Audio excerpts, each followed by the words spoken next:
It's Reefer Madness, the podcast, with Trevor and Kirk. Kirk, you're back. Hey, Trevor, how's it going?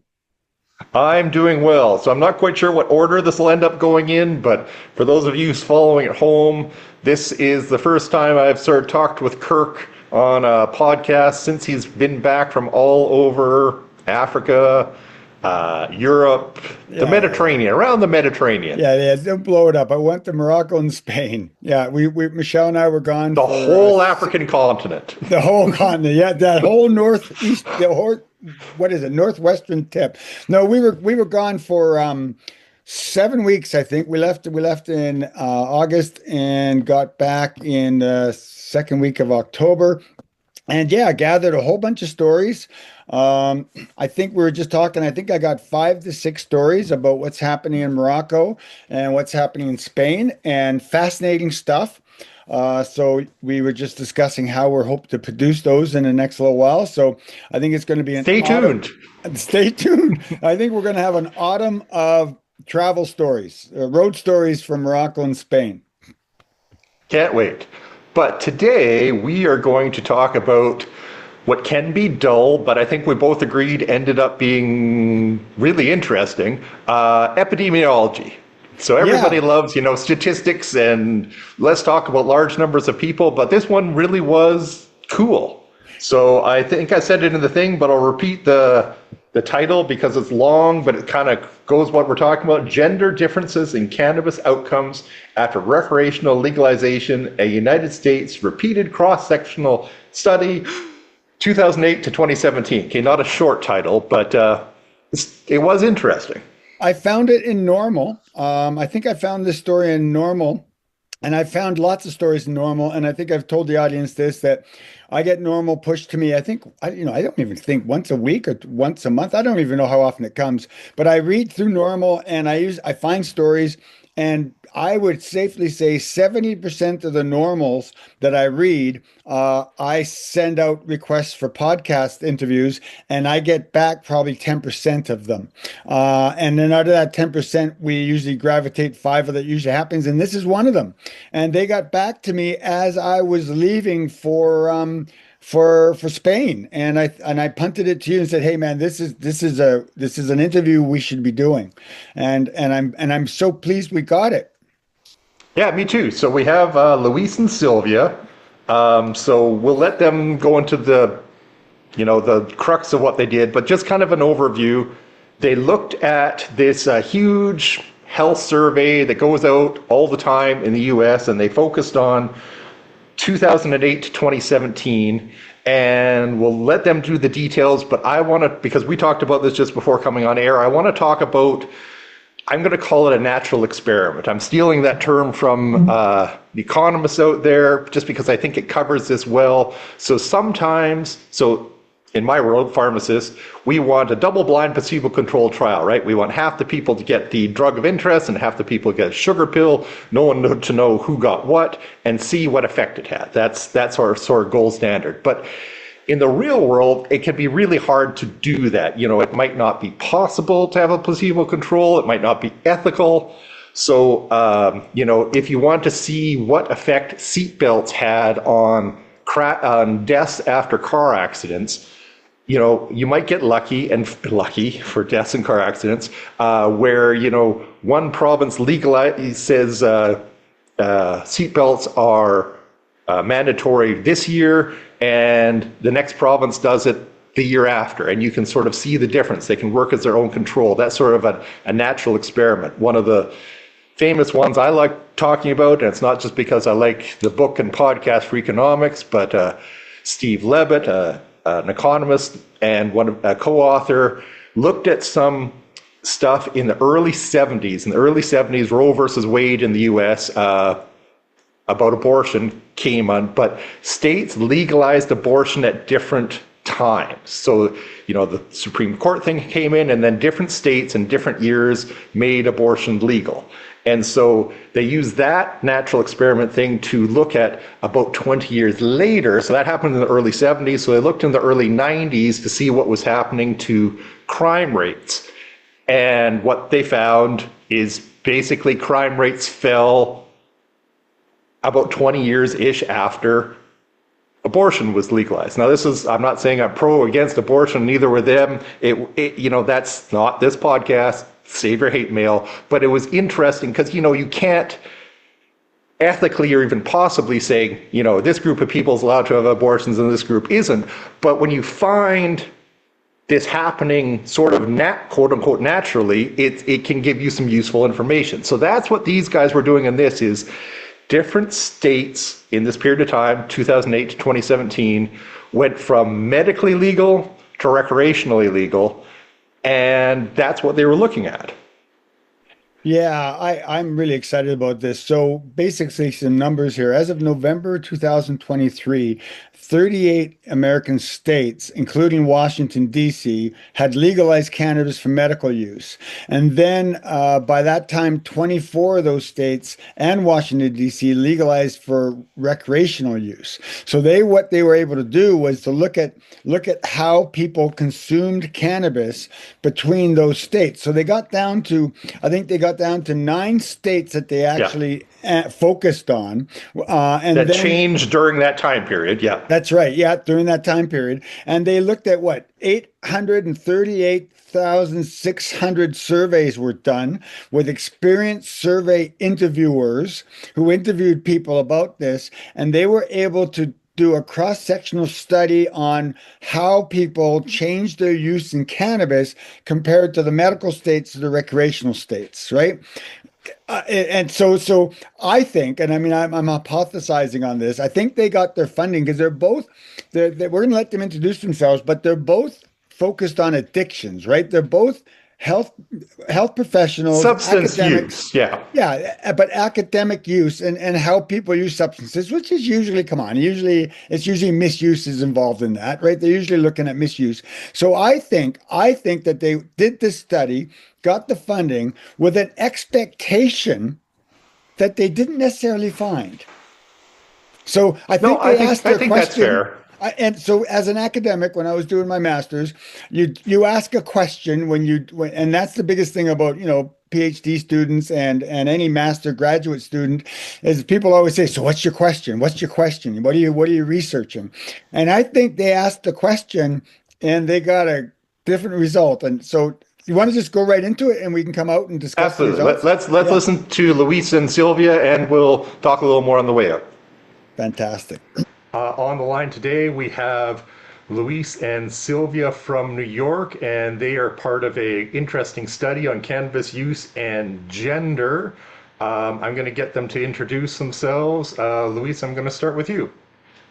Hi, I am Luis Segura. I am a postdoctoral research scientist at the Department of Epidemiology, working at the Substance Use Epidemiology Unit. I got my PhD from Columbia University. I'm also an MD by training from Mexico. And mainly the work that I do focuses on the impact of cannabis and other drug use policies on substance use and substance use disorders. Thank you very much. And Silvia. Hello, I'm Silvia Martins. I'm a professor of epidemiology, director of the Substance Use Epidemiology Unit at the Department of Epidemiology at Columbia University. I'm also the vice dean for faculty at the school, and I lead the team that does work on cannabis and opioid policies and other substance use policies and social policies on multiple substance use outcomes. Thank you very much. So it said at least once, I'll read the title. So gender differences in cannabis outcomes after recreational legalization, a United States repeated cross-sectional study, 2008 to 2017. And whoever wants to jump in. So the first is this fair to call this a natural experiment, an experiment where where it'd be unethical or impractical to, put people in, study groups and placebo groups, but we could just kind of watch something happen. Like, famous example would be, you watch to see what happens to deaths after seatbelt laws come into place. That's the kind of study we're looking at here, right? Right. I think this can be classified as a quasi-experimental design, and We use a design similar to difference in difference, which is pretty common to use when you have your outcome is already that you don't have a time without the outcome. So the outcome is present when the policy happens, and then you need to see how that outcome changes after the policy is implemented. Oh, sounds good. Okay, so either one of you, so what were you looking for? And then we'll sort of get into how you set this up. So what were you interested in finding out at the beginning of this? So at the beginning of this, we were interested in looking at whether there were changes in the prevalence of cannabis use. So past year, past month, daily use and cannabis use disorder across time after the enactment of recreational cannabis laws. And specifically, this is part of a larger body of research. And specifically in this paper, we were interested in seeing like if there were changes and if the changes were different across genders. Yeah. Okay. Maybe Luis, you on this one. So what sort of body of data were you looking at to try to figure this out? Yes, of course. So we use restricted access data from the National Survey on Drug Use and Health from 2018 to 2017. So these are panels of cross-sectionals that happened throughout that time period and allowed us to identify respondents, whether they reside in a recreational cannabis laws state and their cannabis use in the past month, past year, whether they were daily users, and if they had a cannabis use disorder according to the DSM. Okay. And the other thing I noticed is it ended up being 9 states, just that sort of what happened in your time frame. So you were sort of looking at, did they have a recreational cannabis law? Did they have a medical cannabis law? And sort of when it switched from one to the other, sort of during this time period? Yes, and just to clarify, like we used all US states in the analysis, but there were only 9 states that switched from like medical cannabis to recreational cannabis. So that was our contrast of interest, looking specifically at those that switched. But we included all the other states in the analysis. And I think it's important to say that in the US, all states that have enacted and passed recreational cannabis laws were states where already medical cannabis what had been already legalized in the past. I don't know, Luis, do you want to add anything to that? Yeah, I think that it is important also to know that medical cannabis laws had already showed some effect on cannabis use. So the idea of focusing on the switching between enacting recreational cannabis laws in states that had already passed medical cannabis laws, which were all states that passed recreational, was to hold constant the effect on the trend in cannabis use. So it was important to include the states that only had medical cannabis laws to adjust for that trend in the use of cannabis and the other outcomes, the other cannabis outcomes that we looked at, and also for states that were very different, but also where cannabis use has a certain trend, which are states that did not pass anything. Okay. And just because it's right there in the title, were you interested in gender from the beginning, or was it just something that sort of popped out as you were doing the study? Think we were interested on gender from the beginning. So from the beginning, because we had seen that was based upon like research done with medical cannabis laws and studies done like looking at trends over time in cannabis use that showed like gender differences. So that's why like we've been interested not just like in looking at changes in the general population, but also by gender and by age groups, because we know that we thought there would be we would see different changes. Yeah. Okay. And just because, math is hard to do over a podcast, we're not going to get too deep into the stats here, but either one of you, do you want to give us just sort of the high level of how you did this and what you were looking at, and then we'll finally get around to the results of what came out the other end. Yeah, of course. Yeah, so I think at the time, this was also a very interesting analysis to do because at the time, the way of doing this difference in differences, when you have policies that are enacted at different time points, represented a challenge, right? So usually, in a normal experiment, what most people are used to, you have people without the outcome, right? You assign an intervention or an exposure, and then after a certain period of time, you evaluate whether or not they have the outcome. However, in this kind of quasi-experimental designs, you have people that already have the outcome, right? And then an intervention happened, and what you want to see is whether the outcome shifted from the trajectory that they had before the policy intervention. However, at the time, methods for evaluating this were based on a fixed time of when the intervention happened. So when you have an intervention that happens at one time point for some individuals, and then at another time, at a later time period happens for other individuals, and so on, then the analysis and the math becomes a little bit more challenging, right?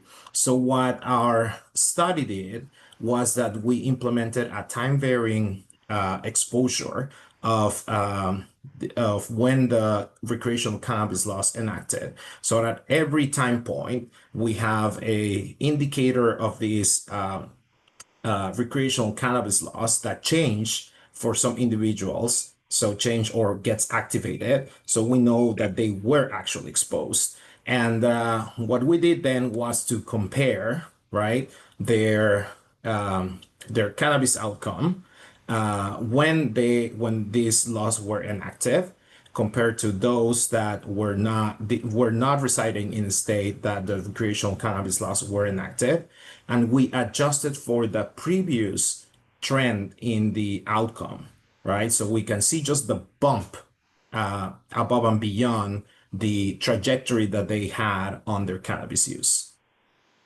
Okay. All right. So I think we've got this set up nicely. So we've done this. We've like Silvia was saying, we looked at the whole U.S. and we were kind of using and jump in if I'm saying this wrong. So we're kind of using some of the states that didn't have recreational cannabis laws almost as controls for the ones that did, and we got some results based on gender and age. So what sort of popped out the other end of this? So, interestingly, what we saw is that overall we saw increases in past year cannabis use among both men and women. Um, we also saw some increases in past month cannabis use, but we didn't see increases in past month daily cannabis use or DSM-5 cannabis use disorder. And Louise, do you want to add like the results by age and Actually, gender? Yeah.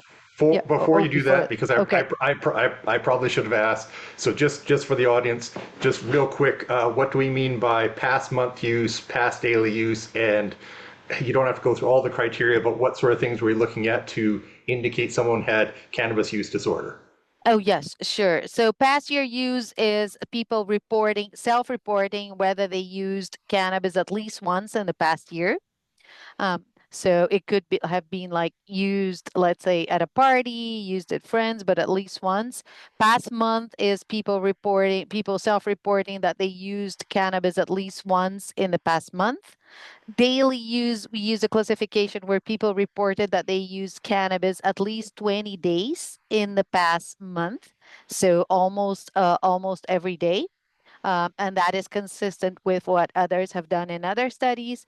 And cannabis use disorder is whether people in this survey, people are asked several questions that match on to like the DSM-5, the DSM-4 criteria, So whether they are having problems with their cannabis use, reporting withdrawal tolerance, or problems with their family, problems in work, spending a lot of time looking for cannabis. So if they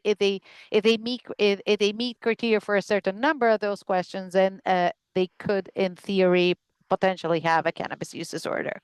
Yeah. Oh, yes, and thank you, Luis. So, what were we finding out when some of these age stratification, gender stratifications came out? Right.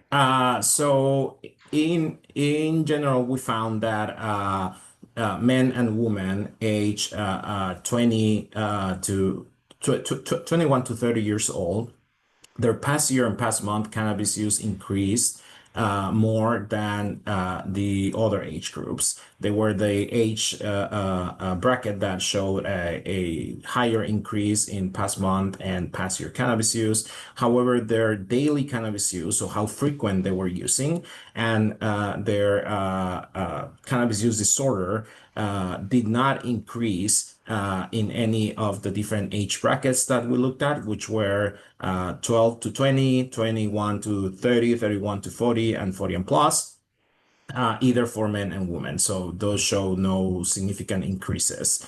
One of the main concerns about these policies is whether or not they affect the use of adolescents and young adults, right? So people age 12 to 20, which we did evaluate whether their cannabis use increased. We found that it did not increase for men or for women. In fact, past year cannabis use decreased a little among men aged 12 to 20, and their past month cannabis use did not change. Okay, no, that's interesting. Now, to just probably restate what you're saying, but just again, jump if I'm getting something wrong. So, the first thing you said, anecdotally, doesn't surprise me. After cannabis becomes recreational in a state, people aged 20 to 30-ish, male or female, are more likely to have a joint at a party than they were before legalization. Not that surprising anecdotally, but like you said, something everybody's concerned about is after we get recreational legalization, do teenagers use cannabis more?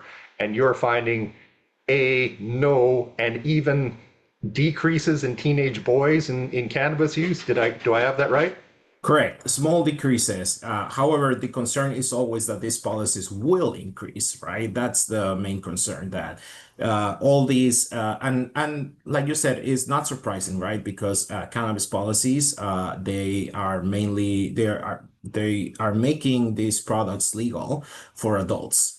Right. So the concern is whether there's spillovers to other age groups that they are not meant to be impacted by these policies. So, for example, adolescents and young boys, right? The other thing that was also that we evaluated and we were very interested is this concept of the cannabis gender gap, right? Historically, and is very well known that men use more cannabis than women, right? Because of their perception or maybe their risk-taking behavior, or we are not entirely sure, but it seems that on every other, or research has shown that in general, women tend to have more liberal views about most things, like gun control and other policies.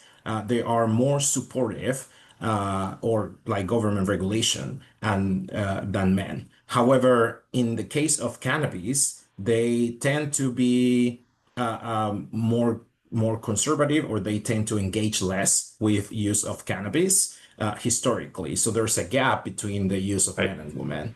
So we were interested in evaluating whether this, because making cannabis more accessible, right, with legalization, whether that changed that gap between men and women in cannabis use. So even though men start at a higher level of use than women, we saw that the increase for both men and women after legalization was higher for women than men, decreasing that gender gap. And that is interesting.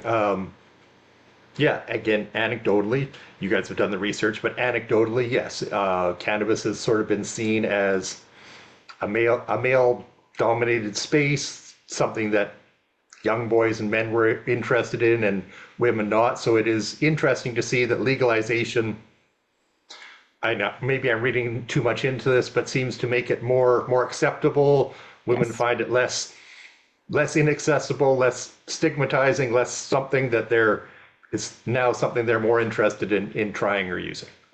Yes, I think it's exactly that. Like once it's less stigmatizing, more acceptable, like we see like this greater increase in women. Yeah. Okay, and something else, and you touched on, but I think it's just worth spending a little bit of time with.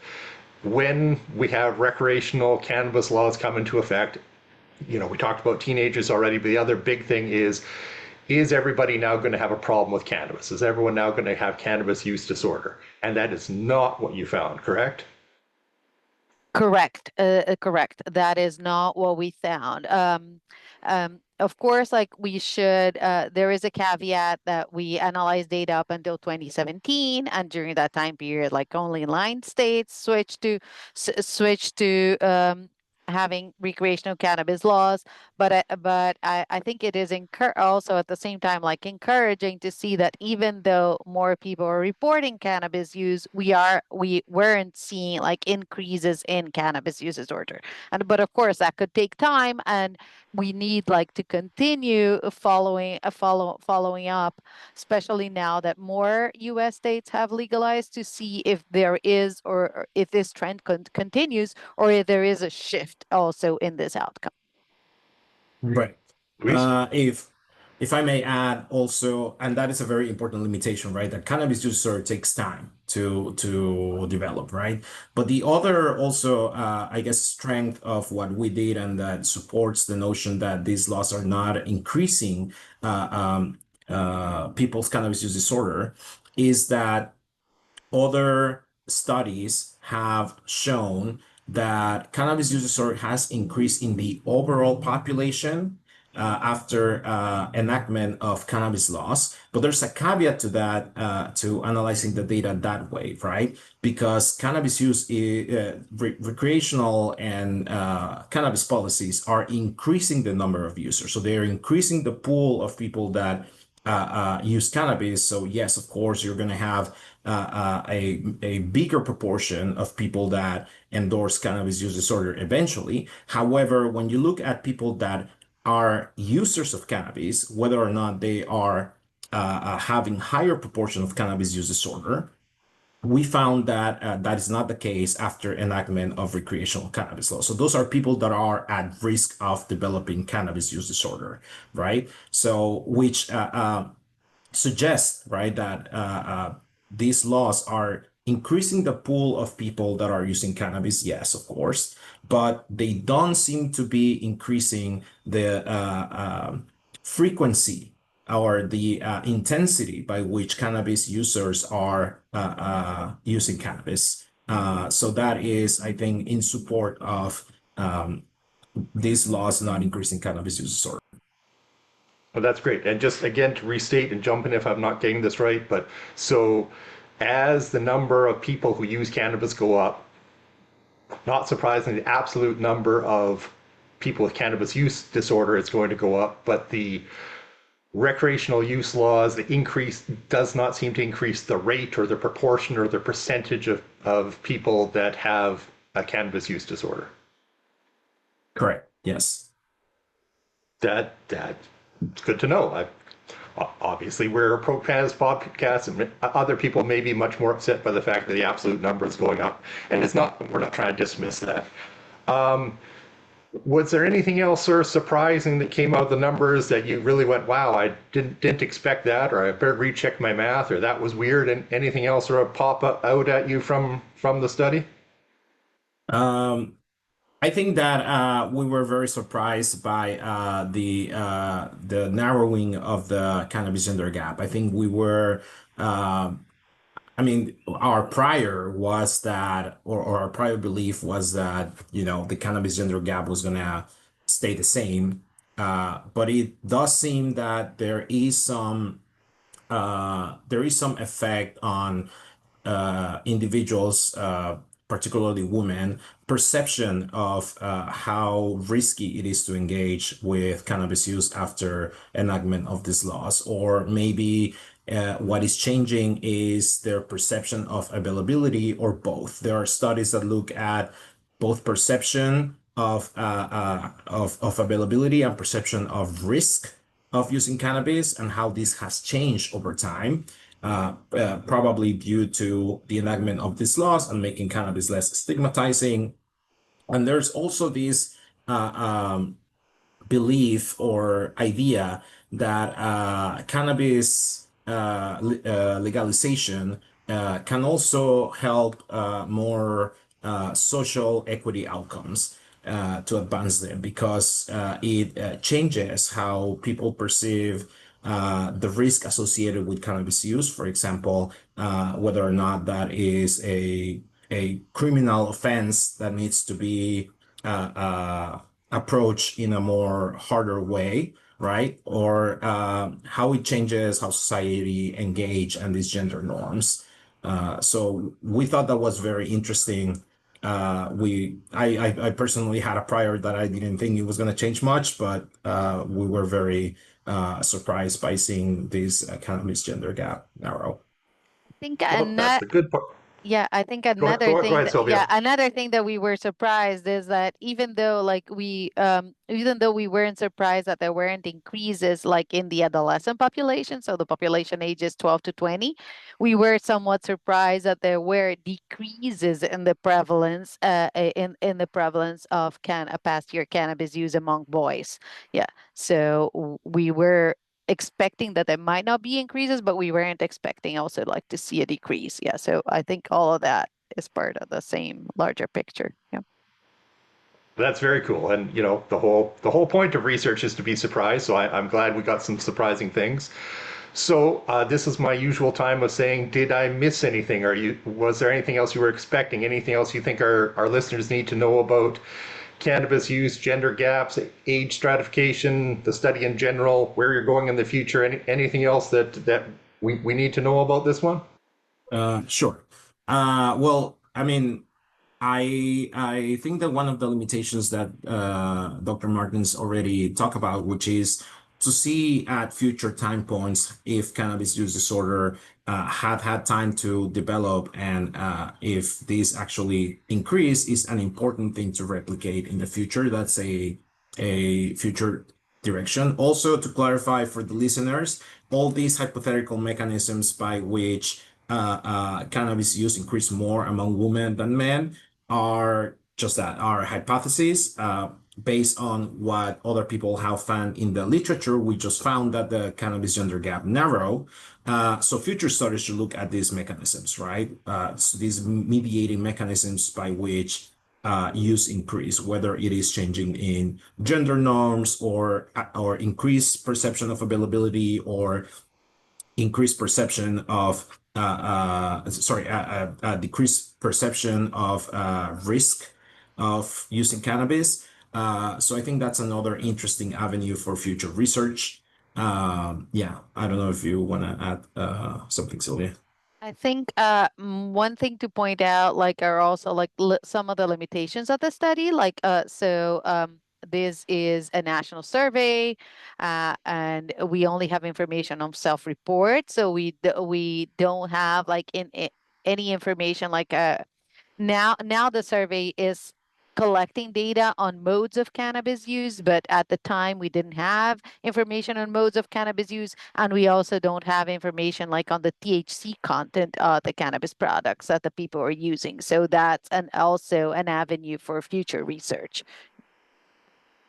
Right. Those And I are think both another, fascinating. yeah. Sorry, Luis, go ahead. Sorry. Yeah, of course. I think that also another important component of any policy, right, is how they vary under different provisions, right? So future studies should look at how different provisions or different stipulations of these policies have differential effects or can affect differently cannabis use, right? Whether the policy increases the number of legal dispensaries or allows cultivation, or are there different consumption restrictions in different states, right? Those are things that definitely should be explored and see how they affect cannabis use and whether or not that affects also the cannabis gender gap.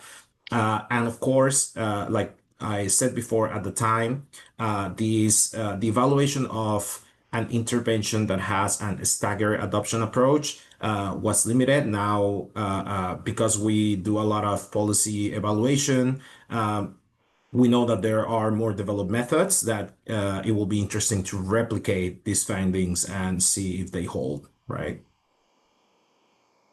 This was really good. I really appreciate your time, and this was great. We learned a lot, and for me, especially the whole cannabis legalization doesn't seem to affect teenagers, I think is a huge takeaway that I think everybody should know about. Yeah. Thank you. Thank you for Thank you. inviting us. Yep. Thank you very much. So Kirk, let's hit some highlights. I'm going to talk about my favorite highlight, statistically significant, not important or not.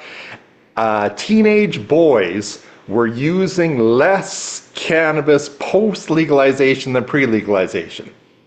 Thoughts? Yeah, that's astounding. And I mean, looking at what happened in Canada 7 years ago yesterday, because what is it? We're doing this on October 19th, and Canada legalized October 18th, 7 years ago. And the big, the sky's going to fall, kids are going to consume cannabis. Well, cannabis is not being consumed by a lot of people, like kids. The kids aren't doing it. They're not drinking alcohol, and they're not consuming cannabis as the thought was going to happen. I mean, kids are using cannabis. Kids have been using cannabis since the 30s, for crying out loud. But however, the big numbers didn't jump. So yeah, I thought that was an interesting number. That boys are using it less. So I guess because it's legal, it's less cool. I don't know. But I was thinking, and go ahead. Well, I was thinking that we should talk a little bit about what the DSM says about cannabis disorder, because a lot of this. No, that's good. Before you do, because they did mention it, but I think it's worth highlighting. Remember, they can't actually diagnose anybody with cannabis use disorder in a survey. So this was people who answered the question as if they might have cannabis use disorder, but it's different from you physically going and seeing a doctor, nurse practitioner and getting a diagnosis. But yeah, so no one got diagnosed, but showed tendencies towards. So, okay, go ahead. Tell us what the DSM-4 is saying.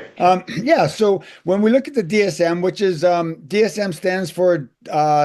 Diagnostic and Statistical Manual.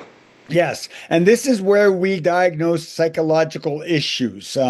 This was a revelation for me a few years ago when I was managing a psych floor, and I had to look through the DSM and learn about what the DSM was. That was because I was never a psych nurse, so I was more of an emergency paramedic type guy, but I had to learn about DSMs because I was managing a floor. Anyways, that's a different story too. So people were interviewed, and what they're looking at here now, again, these are tendencies, these are behaviors. One of them is cannabis is taken in large amounts or used over a long period of time more than intended. Persistent desire to cut down with unsuccessful attempts. Excessive time spent acquiring cannabis, using cannabis, or recovering from its effect. Craving for cannabis. Recurrent use resulting in neglect of social obligations. Continued use despite social or interpersonal problems. Important social, occupational or recreational activities foregone so that you can use your cannabis. Continued use despite physical harm. Continued use despite physical or psychological problems associated with the cannabis use. Your tolerance level goes up, and you get withdrawal symptoms from using cannabis. Essentially, I think you can plug in any behavior and come up with this disorder, and just plug in cannabis. If you were using any substance that basically takes you away from your social or your occupational responsibilities, then you might have a problem. And I guess the terminology I like to use is, as opposed to blaming the individual, you just talk about behaviors. And behaviors is you're misusing cannabis, and you're misusing cannabis in such a way that it harms you to progress in life, if that's a better way of saying it. And again, define progressing in life. Individuals are individuals. But so that's how the DSM diagnoses you or gives you a label that you misuse cannabis. So in this study, they were able to look at those behaviors and see if by legalizing a state, do those behaviors materialize? So they were actually talking to people that had cannabis experience. And now that you live in a recreational state, has your cannabis experience changed? And what did they discover, Trevor? The rate didn't go up. So, yeah, see if I get this right and jump in if I'm getting this saying it a little backwards. So, during legalization, more people are using cannabis, so there will now be more people who have cannabis use disorder, but it's not like, so I'm going to completely make up some percentages, but just let's say 10% of the population has cannabis use disorder. But after legalization, even though the number of people who use cannabis goes up, it's not like it goes from 10% to 50%. The percentage doesn't go up. What they have here, and I sort of cut and pasted out of the study, they were looking at within the last month. So their questions that they had on their Likert scored was, within the past month have. So the past month daily consumption use and past year DSM-5 among people that use cannabis did not increase after recreational cannabis laws. Legislation for women or men of any age, nothing went up for any age. So recognized cannabis use disorder takes time. So they recognized one of the flaws of the study is that to diagnose somebody with recreational cannabis disorder takes some time. But legalization did not increase the number of cannabis use disorders anywhere. The limitation of the study is that it was short timelines. Laws increased the pool of users. So, the more the laws, there are more users to talk to about, because there was a small increase. Men and women did increase their use from the ages of 21 to 30. There was a small increase. Right. And that's in my mind anyway, that's not unexpected.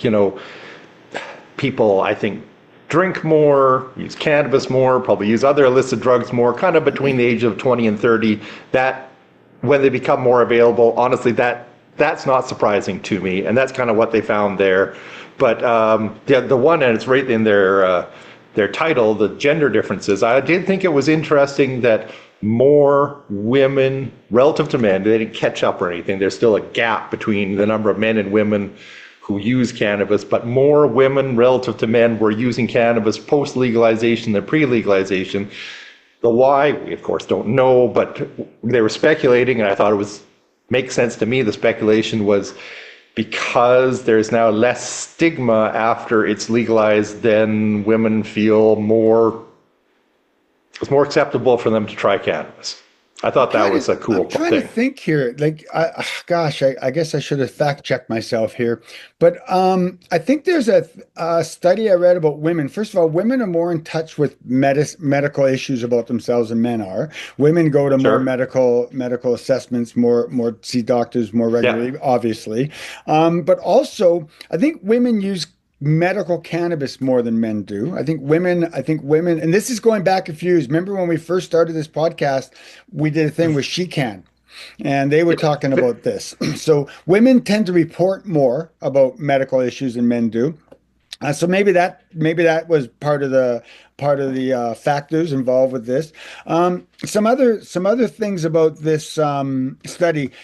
Increase past year cannabis use increased after recreational cannabis law enacted in women and men aged 21 and over, with higher increases among those aged 21 to 30. The decrease was in boys and men between 12 and 20. That was amazing. And what else was there? An experience or decrease in the past year from 24. Like it wasn't significant, but it was enough to say that legalization, the legalization of cannabis has not sent our culture into a tailspin, essentially. And now this is an American study. There are some limitations to this study. Although they looked at America at a whole, they only really did focus on 9 states, but then those 9 states fell in within their parameters. They looked at all 50, but those are the 9 states that changed from that were medically legal became recreational legal during that time frame. Yeah. So some could argue it's a small study, but really it's not. It's a large study. It's also one of the other concerns about this study. Again, quantitative versus qualitative, because it was a self-reported study. Some academics will say that the study is flawed because people self-report. However, it depends on how you're looking at social science versus hard science, and it's made of the use in and what other things they didn't discuss was what type of cannabis are you using versus flower versus concentrates. Right. But essentially, for me as a cannabis advocate, this study, I'm so pleased to have it in our library because this study once again says, guys, there's no evidence that suggests cannabis is harming society. And here's a study that suggests that cannabis legalization isn't harming us. No, I agree. That was my... I said on a previous interview with our local radio station around the anniversary of cannabis legalization, in a way, cannabis legalization in Canada was a bit of a nothing burger. Like, nothing too exciting happened post legalization. There weren't suddenly a bunch of car crashes. There weren't suddenly a bunch of kids, high all day in math class. There weren't, the sky did not fall. Cannabis legalization happened and nothing happened. Nothing untoward happened.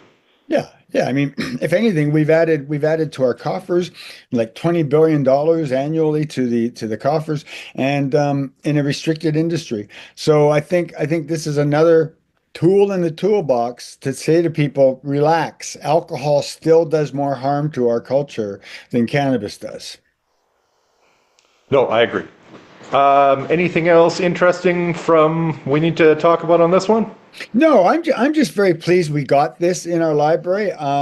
Like I said, when I read this study on normal, I said I got to get these guys. I got to go back in my sent file on my emails and review some of over the last 3 years how many requests for interviews I've sent out because I've read normal articles. So yeah, this is a good one. Another good one. Or normals should just pay us a royalty fee for keep promoting them on our podcast. But that's another discussion for another day. I'm Trevor Schufeld. I'm the pharmacist. This has been Reefer Madness, the podcast. Find everything Reefer Madness related on our website, reefermed.ca, or on all your podcasting platforms. And on most of the social medias, we are at Reefer Madness. Yes, Reefer Madness, the podcast. I'm Kirk Nyquist. I'm the registered nurse. I spend a lot of time on our webpage. And I want to just let people know, I push you to our webpage because on our webpage, you can link to Spotify, you can link to iTunes, or you can just listen to our podcast on our webpage because the YouTube channel is there. We subscribe to Blueberry. So when you click on our podcast on the webpage, you are actually listening to it and giving us statistics. So if you go to Spotify, it still goes back to Blueberry. I mean, so just go to our webpage. The other reason why I suggest you go to our webpage, I'm meeting people on the streets, actually. I've been home for about a week now and wandering around, and people stop me saying, "Hey, I heard you were away. I heard you were away." A couple people actually came up to me, and these are nurses, actually came up to me, "Hey, I started listening to your podcast. And I started at number 1 and I got to number 10, and I need to go back to it." And I keep saying to them, you know what? Don't go to number 1 unless number 1 interests you.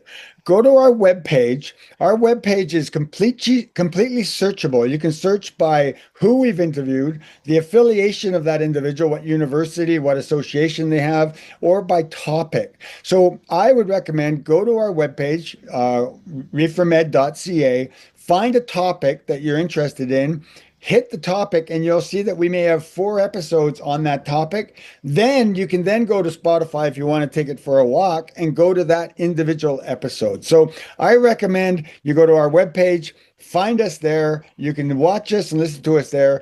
And when you listen to one of these episodes, rate us.